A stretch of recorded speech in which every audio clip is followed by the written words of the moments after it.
There's never been a better time for an organization to rethink their way of working. Technology is forcing nonprofits to rewrite their playbook so that donors and funders can see the organizations as credible and accountable. Let's look at 3 essential tips to help your organization thrive through a digital transformation.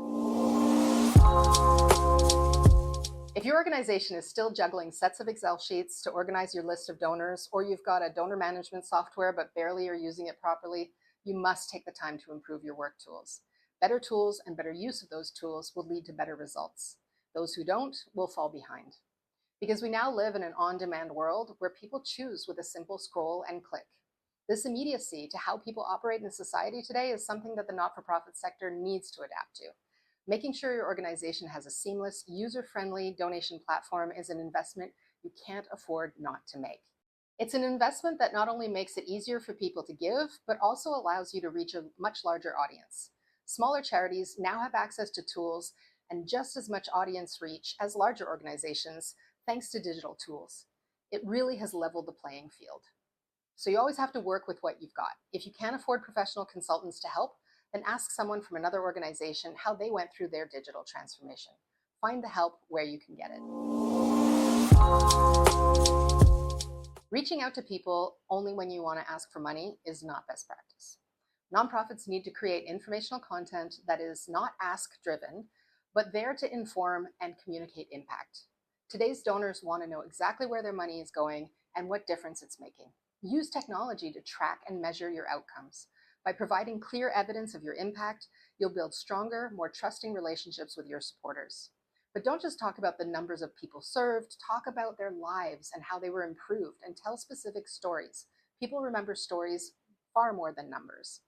Also, take a closer look at the language you use and see how it impacts your story.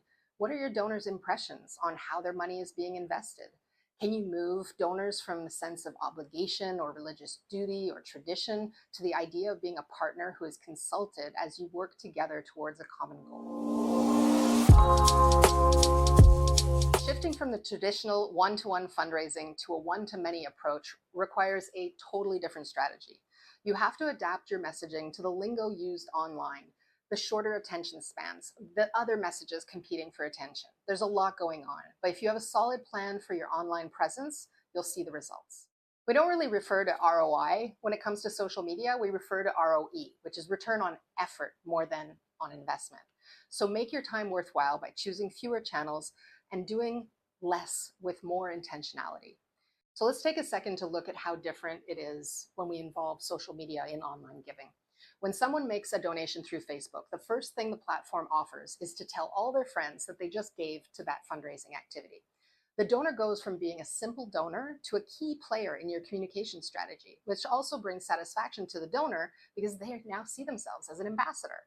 This new level of influence in the hands of donors has shifted the power dynamic between the giver and the recipient. Many charities are still stuck in the one-to-one mode of fundraising and have yet to embrace the one-to-many dialogue that social media offers. Social media isn't just about spreading the word, it's about building a community. So turn your donors into advocates by keeping them engaged and informed. Let's move them from like to love.